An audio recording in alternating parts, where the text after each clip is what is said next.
Surviving Sister Wives contains adult content that may not be suitable for Latter-day Saints or sinners. Listener discretion is advised.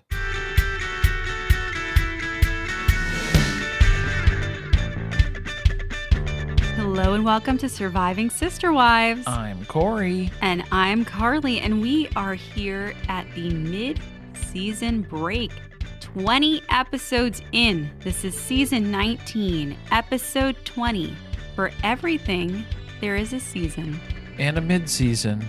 And then another half of a season, eventually, at some point, after the Baldwins take over.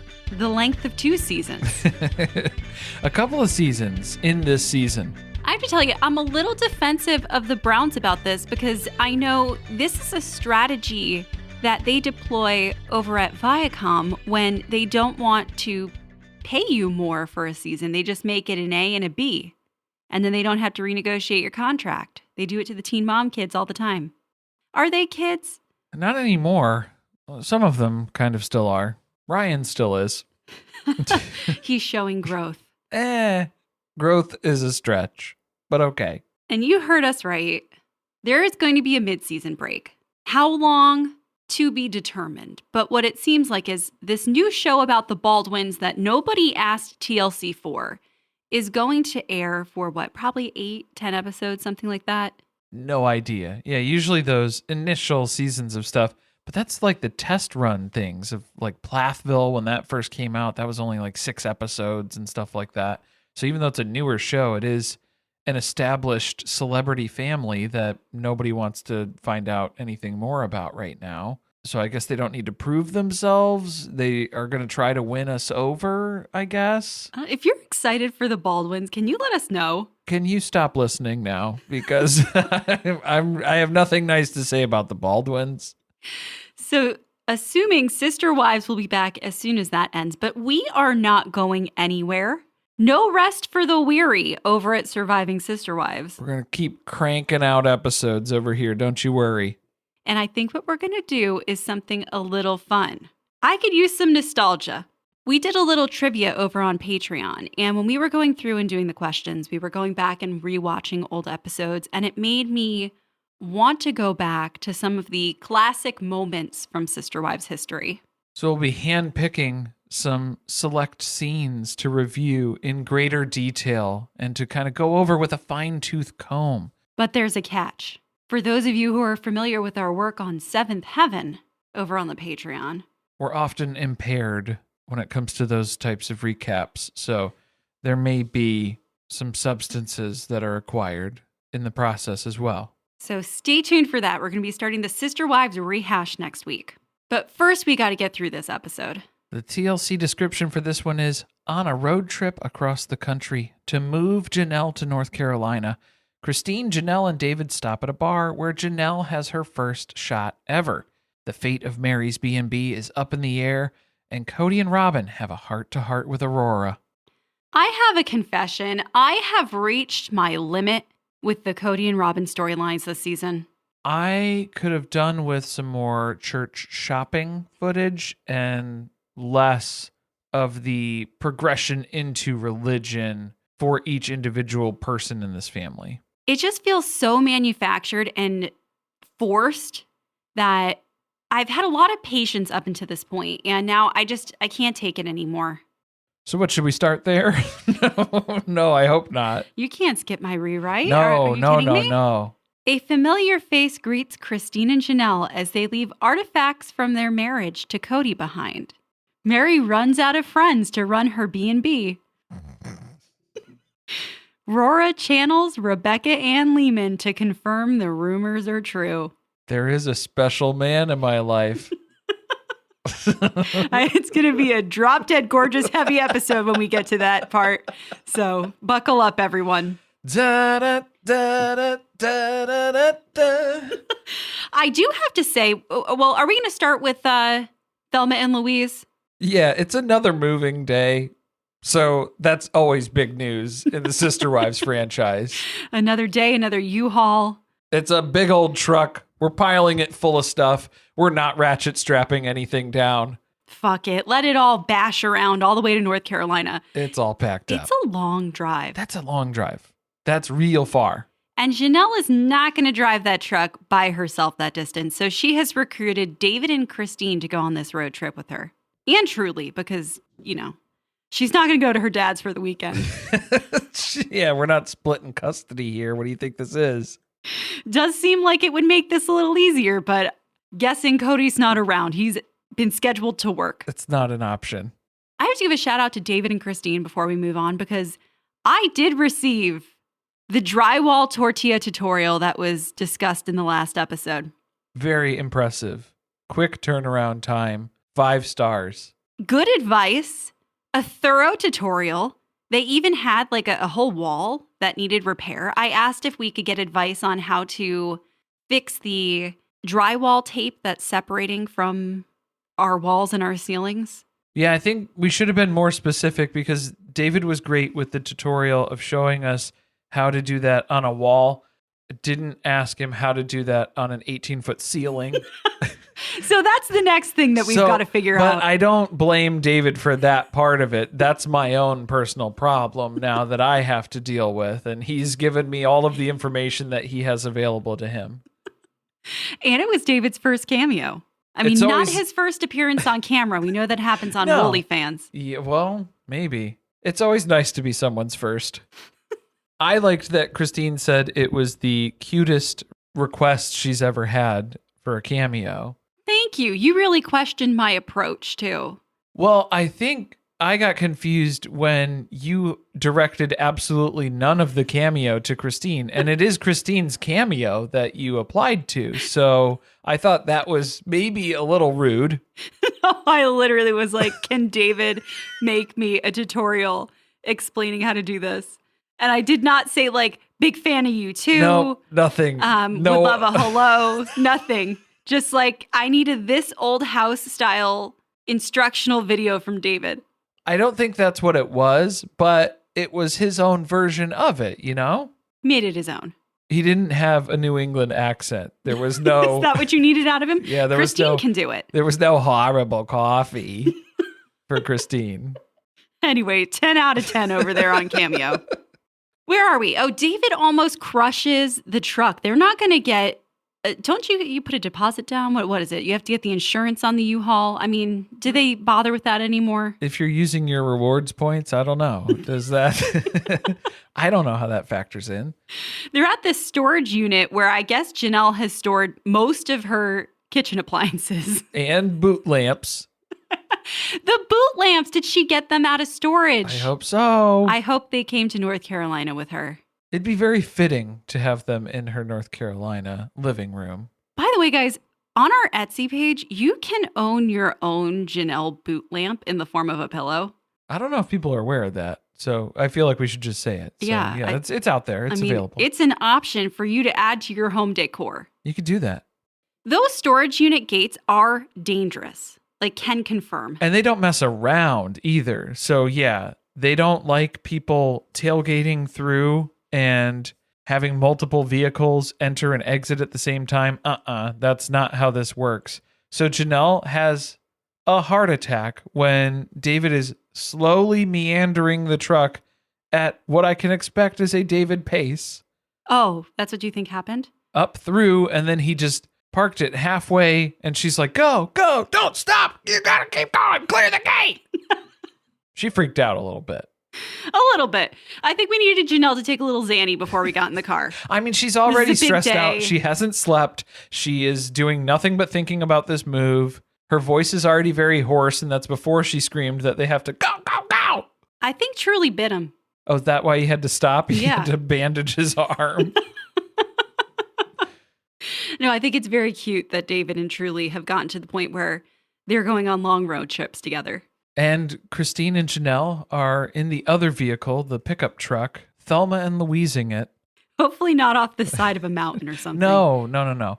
And they don't plan to rob anyone at this point. But until they're given no other options. I was going to say, Kody fully expects that they're going to try to rob him. They might have to. I mean, maybe make a little pit stop in Flagstaff before you go. Is it robbing if you're taking what's rightfully yours? Yeah, we should start liquidating the She-Ra Chateau. You're going to run the numbers. I think you're going to be pretty surprised at what you find. Kody wasn't even supposed to know that Janelle was moving, but an anonymous child accidentally mentioned it. Who? Exactly. That's who. I wonder who. I think we all know. One of Christine's children. Wasn't Truly. Wasn't Isabel. Wasn't Aspen.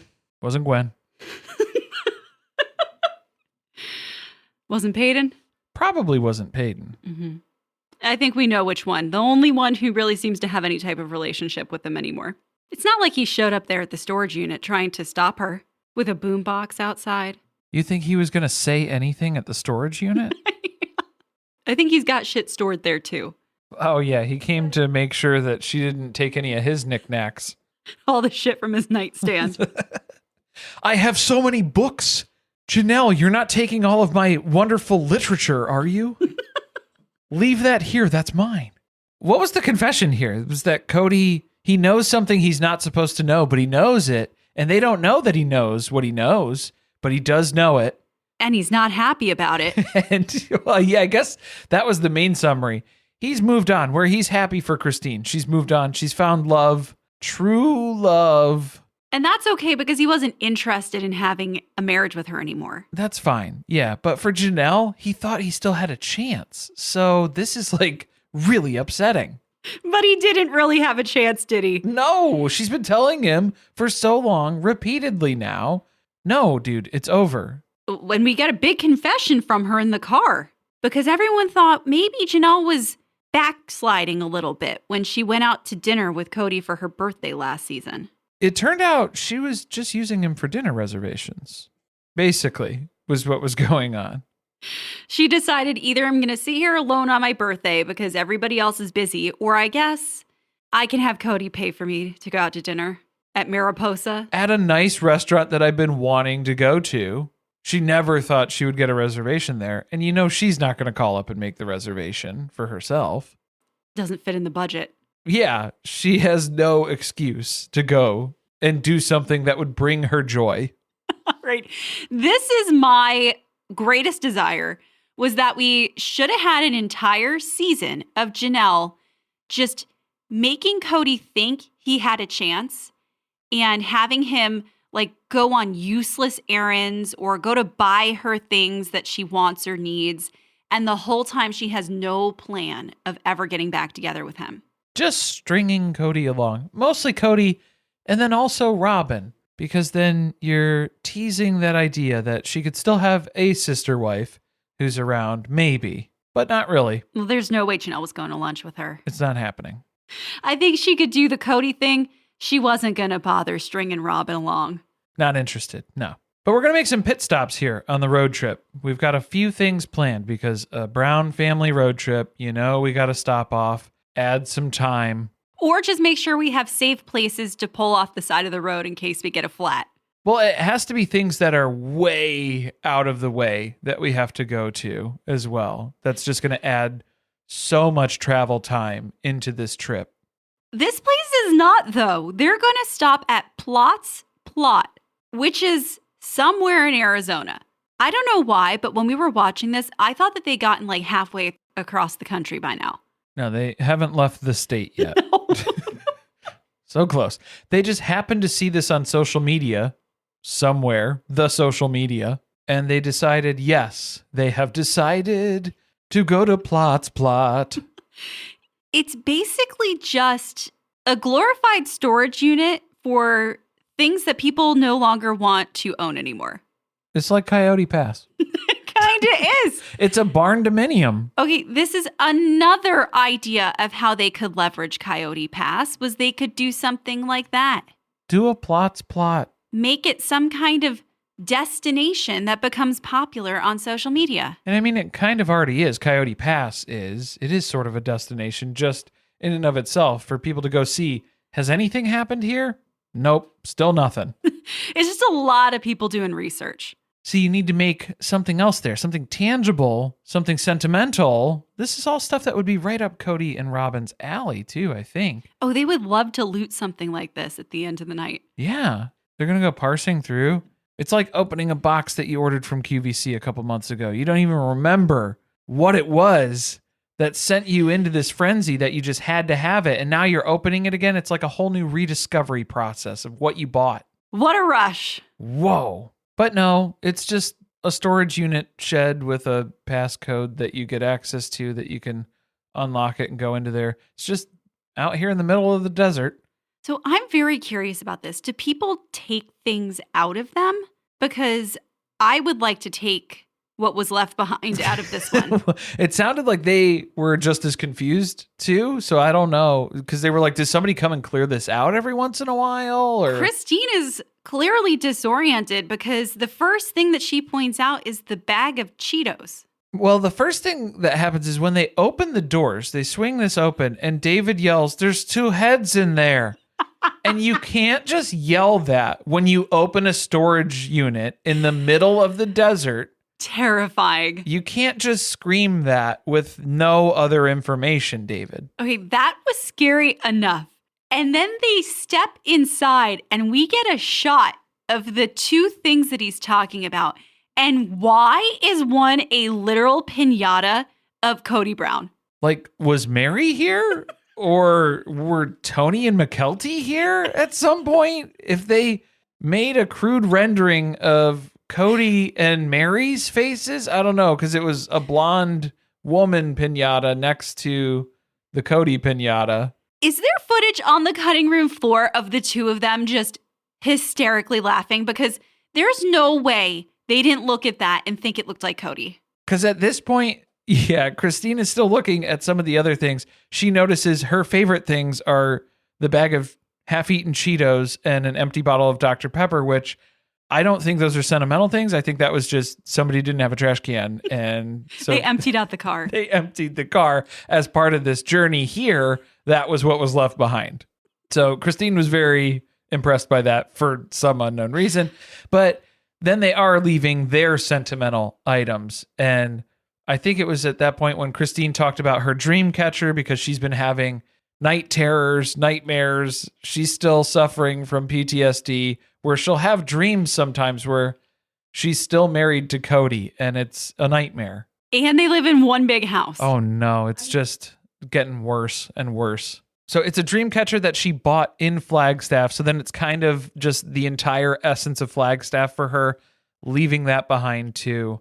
So they're kind of having this symbolic ceremony here of leaving the past behind. And then Janelle starts in on her documentation because she has brought a very, very special item that I wondered if she still had in her possession. And now we know. Well, now she doesn't. But as of this point in the episode, still has the necklace that Kody designed for her of the frickin' tree. The tree with the roots. And we know Janelle's a sucker for trees. She loves trees. She just bought a whole bunch of them. What was it? 165 acres of them. So she's ready to part with this one. Yeah, she's going to build a new tree. And I'm sure Jody from We Love to Hate Everything is going to lose her mind because you don't build trees. You plant trees. You can grow a tree. You don't build trees. So that's a weird way to say that, Janelle, but okay. This is kind of a cathartic moment to see this necklace get left behind because, I mean, in my opinion, Robin designed this, or at least had a big part. And it's also very clear that the sterling silver did not withstand the test of time.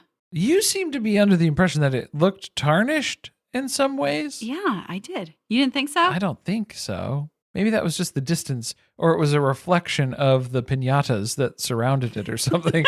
I feel like when Janelle was giving her speech, she kind of had to keep looking over her shoulder because it just felt like Kody was making direct eye contact with her at all times in the shed. But there's power in letting go of these items. Meri can attest to that. She spent a whole afternoon ripping a quilt apart.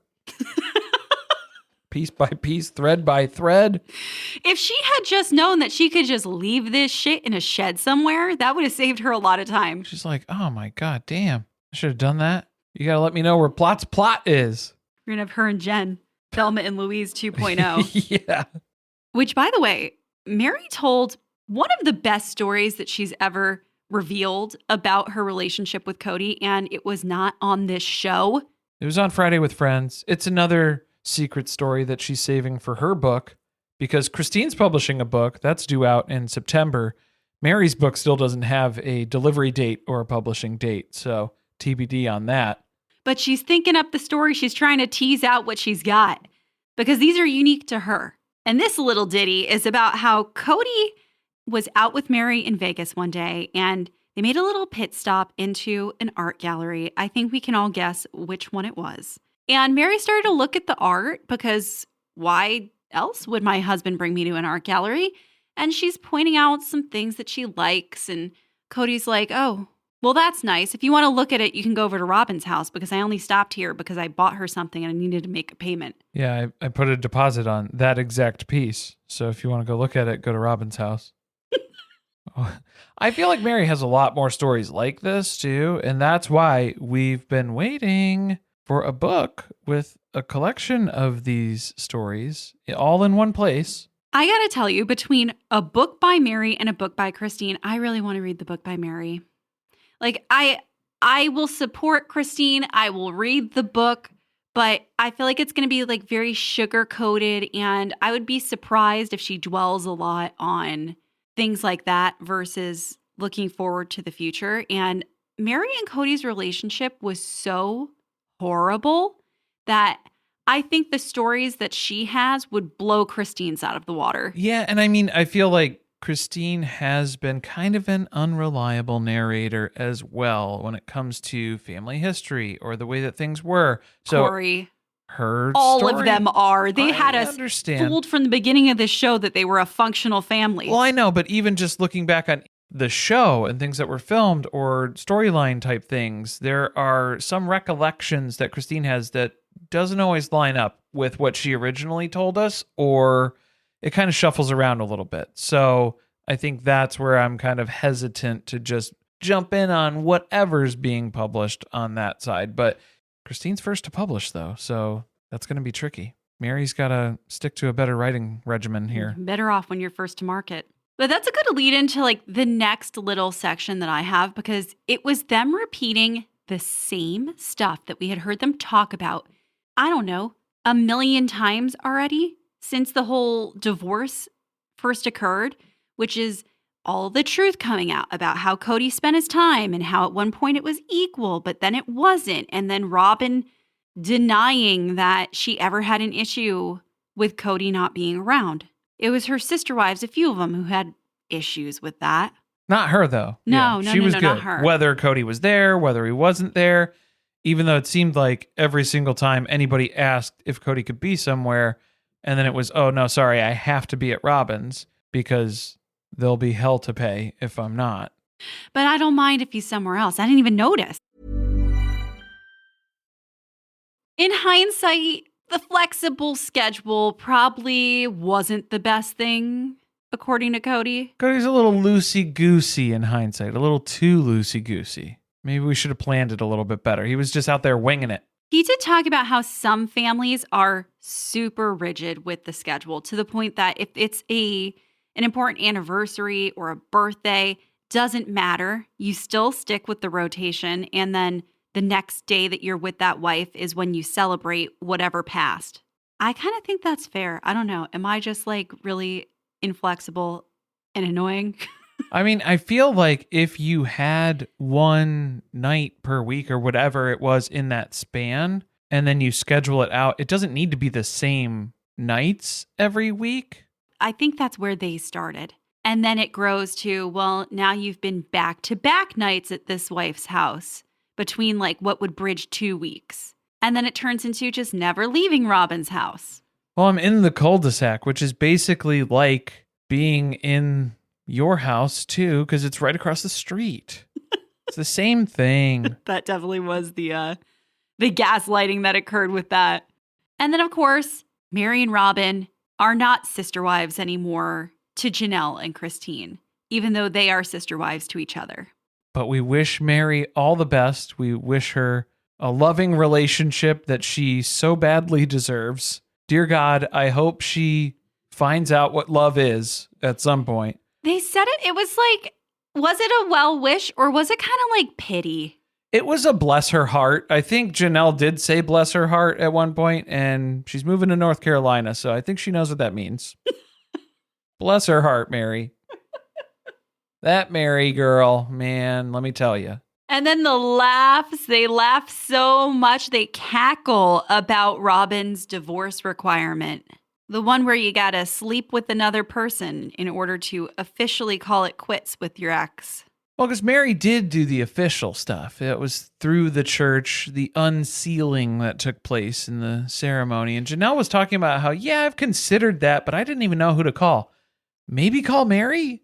Maybe check in with Meri. She's been calling Meri about other things. It's not like you don't have her number. And Meri did it, so I think she'd be able to point you in the right direction if you're seriously considering it. There is something I heard going around, and I'm not sure because I didn't hear it firsthand, but I think it came from Notes to Self about Meri's release, and that technically the grounds on which she got her release, which was abandonment, would mean that all of the wives could be released or were released.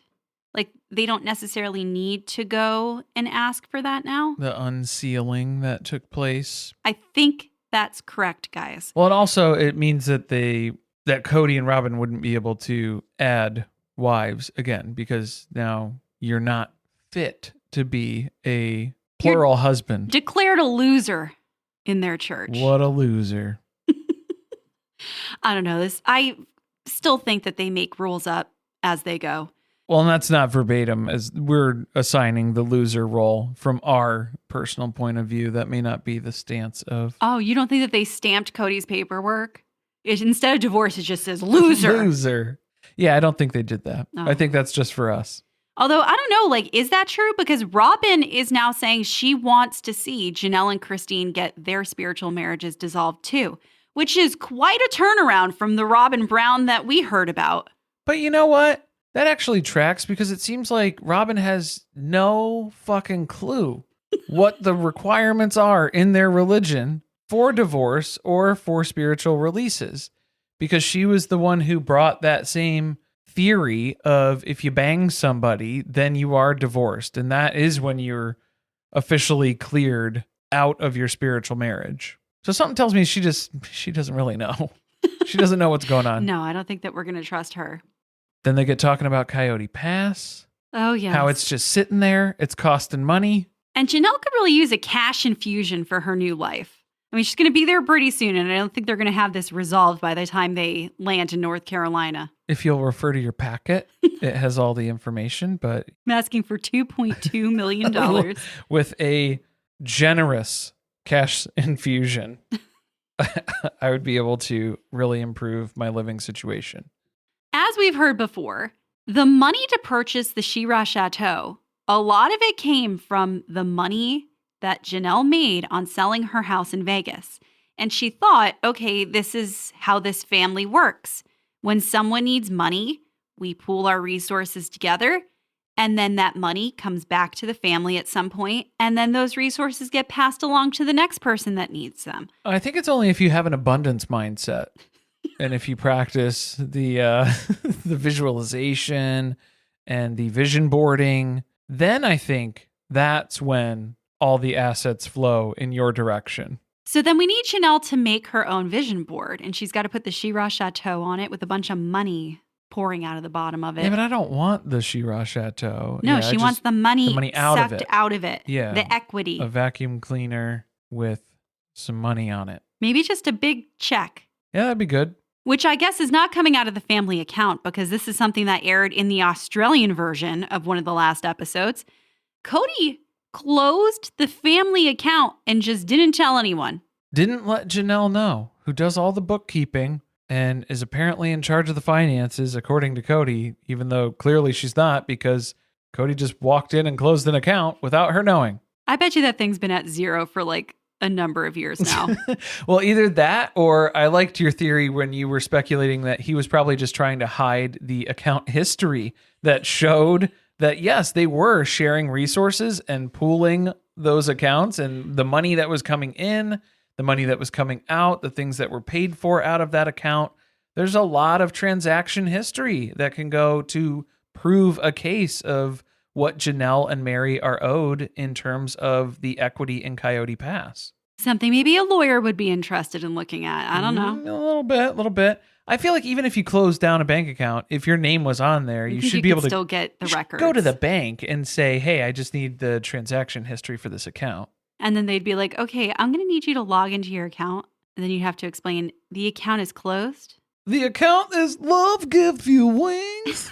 Come on, you know that you'd have to fight with some online chat bot for 45 minutes before you finally got the answer that you needed. And some people were confused the last time I did that. I'm sorry. That's Robin's old Twitter handle is love gives you wings without any vowels in it. So in case anybody's wondering what that means, that's what it sounds like when I do the Robin voice that says her Twitter handle. It is very hard to understand in the voice. Love gives you wings. Okay, this is the part that enraged me, which is where Robin again is claiming, I am not accountant. I don't know. I put a lot of money into this family in the early years. So I think it all kind of balanced out at the end. About 1.5 mil. I brought negative 35,000 to the family when we first started. The credit card debt. And then she had a job for a minute and then never had a job again. No, that was when she didn't, that was in Lehigh. Then she cleared out Janelle's 401k to start her business. That never brought anything in. That was all minuses. So I'm unclear as to where all of the deposits from Robin Alice Brown's accounts came into the family pot. Here's what I think her theory is. Are you ready for these mental gymnastics? You might need to do some stretches first. I'm thinking that Robin feels like she is solely responsible for every single dollar that has come from TLC because she's the reason why they have a show. The show was Kody is marrying a fourth wife. So that's her contribution. Okay, that's funny because my guess is Kody also believes that the wives only have money because the show is about him. Yeah. Oh, yeah. It's the Robin and Kody show in their minds. And so every single dollar that's come in from that, they have total claim on it. So Robin doesn't seem to feel like she owes Janelle anything. And then Kody comes up with an excuse as to why I guess he doesn't have to pay Janelle anything now is Janelle could have had a house. I offered to buy a house with her, but she wanted to live that RV life. I mean, she bought an RV, so that's what you have now. For a second, I thought maybe they did have a conversation like that. And then Janelle immediately clarifies for us. Yeah, the house that he was talking about helping me buy was Christine's house. Remember when that came up?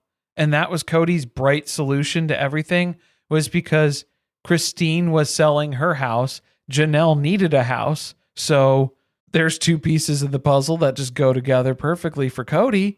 Fixes two problems with one solution here. Where did the $500,000 that they would have needed to buy her house go? Because she didn't spend $500,000 on an RV. I think it was probably a couple of pianos and then definitely some bear statues. Yeah, a lot of art. Some more art. Robin's retirement plan. We all know Janelle got screwed.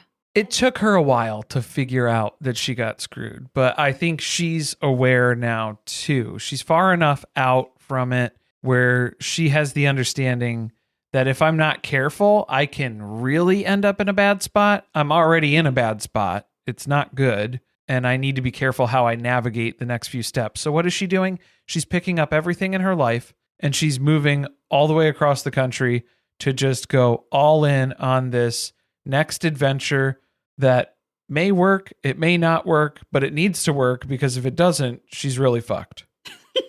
Is that the best response to have to the situation that you found yourself in, the circumstances that you were in that put you into a horrible situation, and now you're just launching yourself into this? Janelle seems to think that this is the first time she's ever been in this life situation where I'm jumping into something uncertain and it has to go right.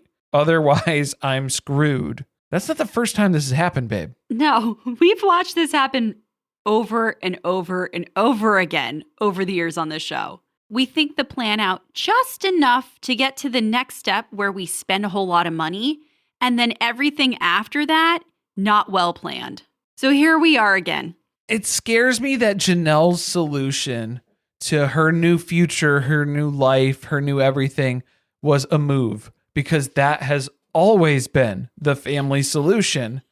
When you need a new start, a fresh start, a change of scenery, that will fix all of my problems. So that has me concerned because that is a family pattern that has resonated through the entire series. It is fully documented for 19 seasons. Oh, and she has gone balls to the wall this time because she's going someplace very far away that she has never lived before. And she's buying 165 acres of land that I can only assume nobody has looked at. Nobody set foot on it. They just read about it on a pamphlet. They asked some questions and they made an offer and it was accepted. We're not there yet, though. Hopefully, David will get there to scope things out and we'll get a better idea of what's really going on. I don't think they have any drywall out there, so I don't know if we could trust his judgment either. Oh, he is excited because she's going to build a house from the ground up. A couple of houses. Yeah. They're going to need a lot of drywall. Maybe that's what he was drywalling when he sent us the cameo. Janelle's house. No, they're not that far along yet. And neither is Christine. Did you see the AI picture of Christine pregnant? No, that did not hit my feed.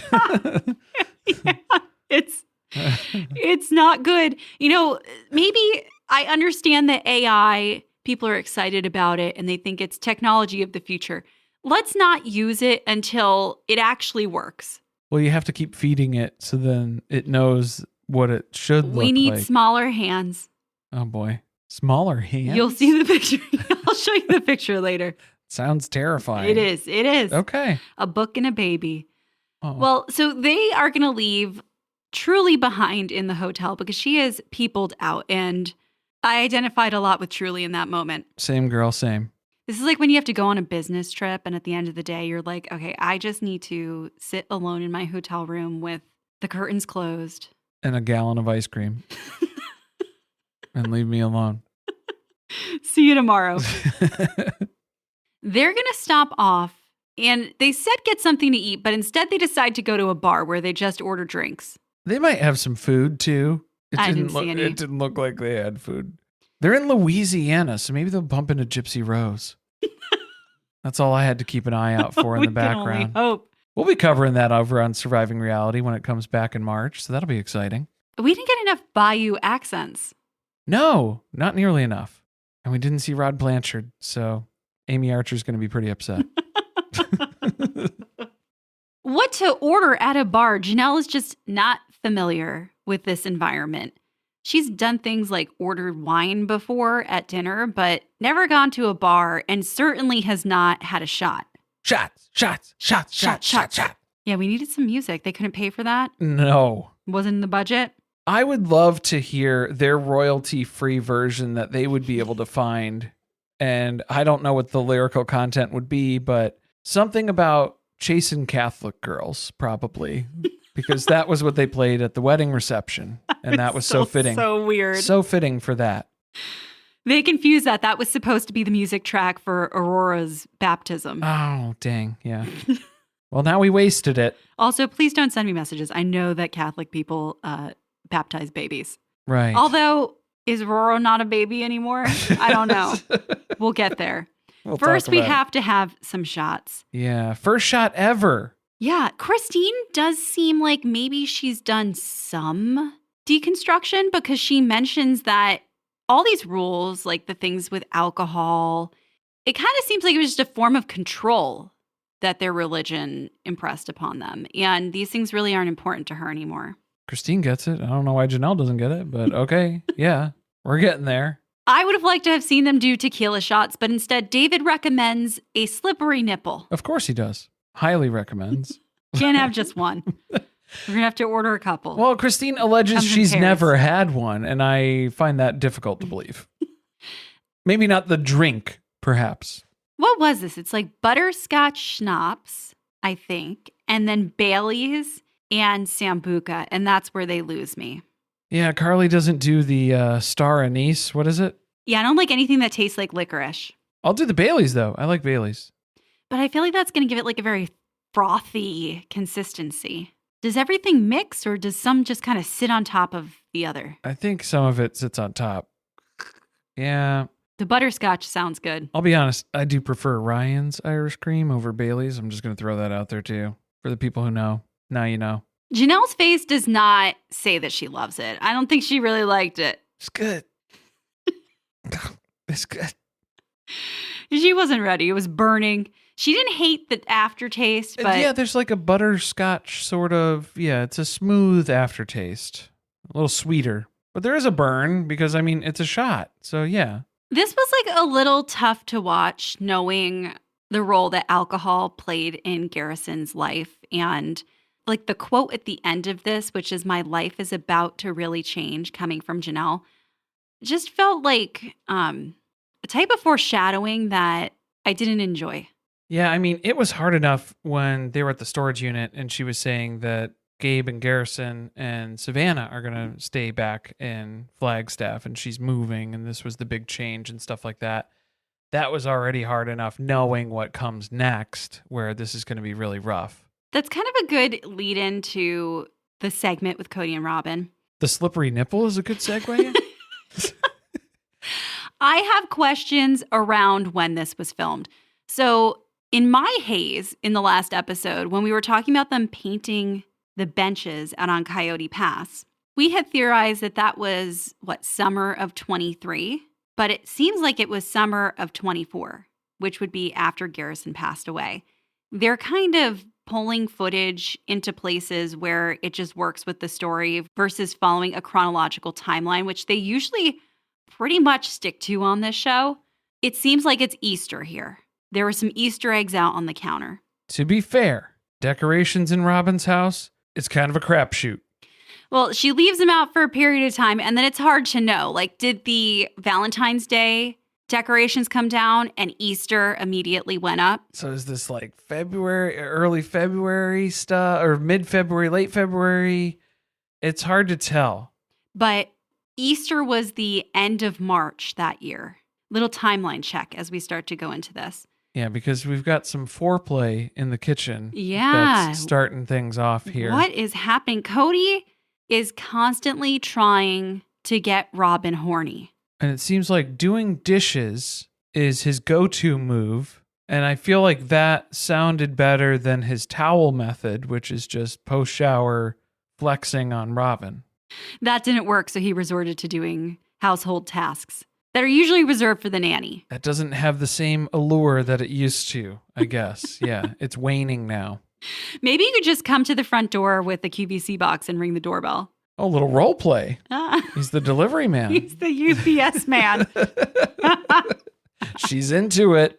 But it turns out Aurora is standing on the other side of the kitchen, which makes this about 10 times more awkward. She's pretending like she can't hear what's going on and what's being discussed right now. Oh, she's too busy thinking about the man on her mind. She is all about Jesus. She's got the cross necklace on. She's been religiously attending this new church. And she's super nervous, which is not at all like her, because she has to talk to Kody and Robin about something. Kody was so focused on getting Robin wet, he didn't realize that Aurora was ready to get wet. Oh my God. And we're talking about baptism, okay? Get your minds out of the gutter. They're not really sure what that means. That kind of becomes apparent because first of all, Robin acts like she's not heard this before. And it was her fake Pikachu face. She's a bad actress. Terrible actress. And you can tell immediately. No, they rehearsed that this was going to be what they were going to film today. They have to drum up some drama because there is nothing dramatic about Aurora asking if she can be baptized. There is no drama in that. So now they have to drum it up of, okay, is she asking to join the church? She's already joined the church. She's actively involved and is a member in the church. So I think it's too late for that, if that's your worry and your concern. Guys, she goes to youth group like twice a week. She goes to church on Sunday. She's there every night of the week. All the time. She has joined. A member. She joined the band. She's joined twice. Actively involved. But Kody seems to feel like he'll feel better about it because it doesn't really matter how Aurora feels about it. I just need to know, is this about your relationship with God or is this about your relationship with a church? And Aurora knows the answer that she needs to give for this. It's about God, obviously. Don't worry. Don't have a cow, man. But I think this is when Kody broke a little bit as part of this. That was where it made us question when did this happen? Because I think it was right when he was talking about how his advice for all of his children has always been find your path to God. So if he was upset thinking about Garrison in that moment. The thing that I thought got him upset was when he told Rora that he was so proud of her and that there have been so many times in his life where he's wondered where God is. He started to get really upset after that. And that's where I thought that this maybe was after Garrison passed. Well, the other thing about that little monologue that he was able to give us was where he's always felt either a very close, lifted the wind beneath my wings sort of relationship with God, where God has built him up, or he's questioned where is God in his tumultuous times. And that rang true for me too, where I was like, do you think that's what a lot of your kids end up asking about too? Of like, where is my dad? So not just like a religious father figure who you have in mind, but you as an actual father to 20 some odd children. Maybe that's... You find some parallels there. there. Can we relate that to some other people's life experiences that we're surrounded by here as well? I don't like to make assumptions without knowing like where things actually fall in the timeline, but it's totally possible he could have been crying about himself too, with all the hurt that he went through with all of his divorces, because he is a very self-centered person. Absolutely. I mean, that's totally possible as well. I wouldn't put it past him. But if this did happen after Garrison passed away, I just feel like it's really deranged to film something like this just, I don't know, a few weeks later. Yeah, and Rora's looking to get this done soon. She doesn't have an exact timeline, but as soon as possible. I got to get on the schedule. Is that a timeline? Yeah, I got to get penciled in here. But then the big question comes up, and she can barely get through it because she's full of tears here too. Kody, would you do the honors of baptizing me along with my pastor? All he hears is that he's going to have a role in performing this. I'm pretty sure he was under the impression that he is actually doing the baptism. Like, he just heard the part about the pastor being there and went right past that. And he's wondering, like, do I have the authority to do this? I'm allowed to perform a baptism? Sure, yeah, you could do that. Whatever you think is happening, just if you could just stand up there with me. That's really all I'm asking you to do. I don't know. They let Barry Plath do it to Mariah over on Welcome to Plathville, so that should be all right. The requirements are low. The bar is very low. I guess we have this to look forward to at some point. What the hell was with Robin's description where she thinks that Aurora brought this up as a way to just include Robin and Kody? Oh, well, because Robin and Kody have been ostracized from the rest of the family. And so it's nice to have one of the kids reach out when they have a big life moment and ask them to be part of it. See, that seemed like a low blow, like a fuck you to everybody else, every other kid in the family. Oh, I'm convinced everything they've filmed this season has been that. Oh, yeah. That was the goal. That was the intention behind it. To show, look how great we are, look how good we function. It's everybody else who's the problem. Because all of the problems have to lie outside of Robin and Kody's house because everything else is perfect with them for now. And one of their problems is far away in Parowan, Utah now. We're talking about the Airbnb. Yeah, she is still at the B&B, which is kind of her residence, but she doesn't really want to call it her home. For tax purposes, probably. And it's a big day. They are throwing a retirement party for Madeline, who I don't think ever saw on the show. Never seen her, but we've heard good things. You know, she was the cook at the B&B and she's retiring, which is a very big deal because the food was really good and now it's going to go steeply downhill. Yeah, because Jen's going to have to do it because I'm not going to hire somebody else. So Jen's going to have to figure this out. And I feel like it's just going to be ordering a lot of Taco Bell. And Rice Krispie treats. Rice Krispie treats. That's all we have to offer. It's a lot of rice, you guys, if we're being honest. You're going to get bound up. But that's good because the plumbing can't handle too much. So that's a win-win. Old pipes. They throw her this party, and it's like every retirement party ever where the person who's retiring is not sad and everyone else is. Well, not sad or like they don't want to be here either. Usually people who are retiring are like, I don't care anymore. The fanfare, I don't need it. Just like give me my final pay stub and let me out of here. I'm ready to go. Yeah. I like how gruff Madeline is. I wish we would have seen more of her. I enjoyed her personality. Yeah. Like, I think Meri needs more of this in her life. So I am bummed that she's going to lose sort of this exposure. And I mean, Meri has lost like 2 employees over the past few years. So she's ready to close the B&B now. At this point. She doesn't have Bonnie to run it anymore. Madeline's not going to cook. Jen is really just here to be her friend now that she's got to experience what it's like to live around her bestie. That's really all she wants to do. She just want to work. I don't want to do the whole like B&B thing anymore. And I think that wasn't the dream, to own and operate a B&B. That wasn't the dream. That was a peripheral dream. The dream was the house. I want the house and I want it back in the family. So mission accomplished there. Now, do I still want to run this as a B&B actively, where it's day in and day out? I'm trying to get bookings. I'm trying to take care of the place and renovate and upkeep. I do think she's going to get a lot of shit for saying that this was never her dream. I think that's true. I think this was the answer that she had to give to validate the other dream, because she couldn't just say, I want to buy the house to have it in the family. She had to say, I want to buy this house. It's also a business opportunity, and here's the way that it'll fund itself and be paid for in the long run. She had to come up with a good, clear reasoning for it, even though the rest of the family still didn't believe her even when she put that together. But I do believe her when she says that was not the original dream. I don't think she ever wanted to own and operate a B&B. I agree with you. And I do think that the family kind of detected that from time to time, and that's why they really questioned her.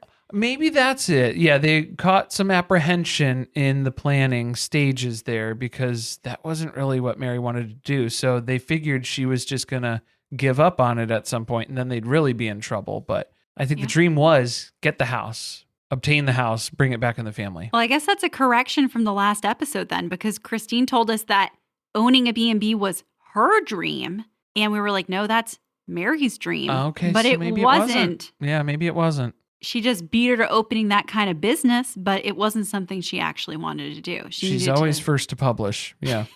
First to B&B dreams, first to divorce Kody, first to publish a book. Always beating Meri. Why does she suddenly morph into Jennifer Coolidge? I need to find a man. Didn't love the vibe. It wasn't very worthy up that we went from talking about abandoning the B&B to now we need to find a new dream, because that was never really the dream. And apparently the dream is a man. I'll tell you why that rubs me the wrong way more than the sentence that I just said.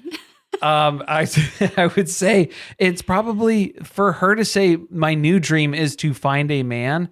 I think what she's saying in that is I want to find a man who can give me a dream, which I really don't like that at all. She needs to do her own thing in general. And I think she thought about it and she's like, well, I don't know what I want to do. I want to be with somebody and then figure out what we can do together. And it's like, I don't know if that's the answer. All right, look, the Merisance is still happening for me, because I'm going to come to Meri's defense here. Good luck. She has been doing her own thing. She's worthying up. She's running multiple businesses. She's at the top of all of these MLM pyramids. She needs to find a partner. It's lonely at the top. Yeah. Who wants to live life together and form a life together. That's not what she said. That's not what I heard. She just wants to fit into somebody else's life. Well, not even fit into somebody else's life. I think she doesn't know what she wants from her life. So she needs to find somebody else to then say, here's what our goal is for us together, and then piece it together. She's afraid to build anything of herself on her own independently, because she doesn't want that to constrict whatever partner she's going to pick and what that means for them. I don't want to move into a house because it might not be my house. It wouldn't be our house then. It would be my house. But like, if you found a supportive partner, whatever's going on in your life would be something that they would be able to support you in and champion you on and get behind and work with you on. So I feel like that's where the disconnect is. Corey, she does not want to call the B&B home because she does not want to be limited to living in Parowan. For tax purposes, too. She cannot legally call it. I cannot call this her home. domicile. It's not my primary residence. But what if she meets a man who's from a completely different part of the country? Like Minnesota. She's not really like in love with living in Parowan. It's just this is where the house is. He's from one of the Sin Cities, Minneapolis, St. Paul. It feels like Meri would fit right in the plot of Drop Dead Gorgeous. A mare I can. A mare I can. I think I still stand behind. She needs to find an East Coast mass hole for her. Like, I think she needs somebody who can rough and tumble sort of, in terms of the verbal. She needs someone who's not going to be as offended by the little shitty things she says. Yeah. There are people who can give it right back, and it's not in a nasty way, and they're not offended. No. Yeah. And it is just, it's a quick wit about it. And it's sharp. It can cut deep, though. So we got to be careful. But I feel like the passive aggressiveness that Meri has, she needs some aggressive to show what the difference is there. And you don't need to be passive aggressive. You can just joke in that Be direct. manner. Yeah, be direct and be upfront. And you don't need to have a hidden meaning behind what you're saying. You can actually just say what you mean. I guess she's forgotten all about Famous Amos because she mentioned she's been on a few dates, but it hasn't really worked out. She's had to block a few people, which isn't really surprising because she loves to block people on Facebook, Instagram, TikTok, all the platforms. They didn't read the rules. They forgot their bin number. And if we're going to be emptying this place out, we're not going to have guests staying here. That's a lot of room for Meri to have boyfriends. That's what Jen is thinking about. We can fill this place up. A man in every room here. No, thank you, Daddy. I think the word they were looking for, too, was polyandry, because this is still the Learning Channel. We could have followed that up with a fun fact for everybody. They couldn't figure out what it is for polygamy when it's one woman and multiple men. I guess they're not watching all of the other shows about poly relationships that are on TLC. So many. Yeah, because polygamy is polygamy. And then you have polygyny, which technically is what this is. It's one husband, multiple wives. And then you have polyandry, which is the other way. God, get with it, Meri. Come on now. It's not that hard. You get them sorted out. You figure it out. So this is just going to become like an event space. In the middle of Parowan, a place where a lot of events happen, very centrally located to an airport or generally to like travel. I'm telling you, corporate retreats, that's what you got to do. You're close to ski. They have 4 rooms. Small business retreats. You could do like executive leader sort of team building. The C-suites stay in the B&B. C-suites stay in the B&B. Yeah, because normally it's just a sleepy ski village, basically, that's near a mountain during the winter time, and that's when you get people. Okay, I need Meri. You could do offset where you have your seasonal business and then just go do your other stuff for the rest of the year. No, I need Meri to learn that you can actually pick a house up and move it. Oh, please don't move this house. You can relocate a house. Don't give them any ideas. Why not? I think the money, once she finally gets it out of Coyote Pass, we need to pick this thing up off the ground and move it somewhere where it's actually going to make money. Where are you going to move it? I don't know. Man. She'll find a plot of land somewhere. Janelle can help her. That's the last thing that we need for this show to figure out that moving storylines are boring, so we need to move an entire house now, and then that's how they're going to change this around. Technically, it's not a moving storyline. We're moving a house. Have you ever seen them do that? Yes. They put it on the back of the truck. They just move that house. Move that house. There we go. Now she's on HGTV. No. We've got a whole new future for her. Ty Pennington's not on HGTV. No, but I'm just saying we can have like a home-oriented show featuring Meri Brown. It's like when Chelsea DeBoer left Teen Mom.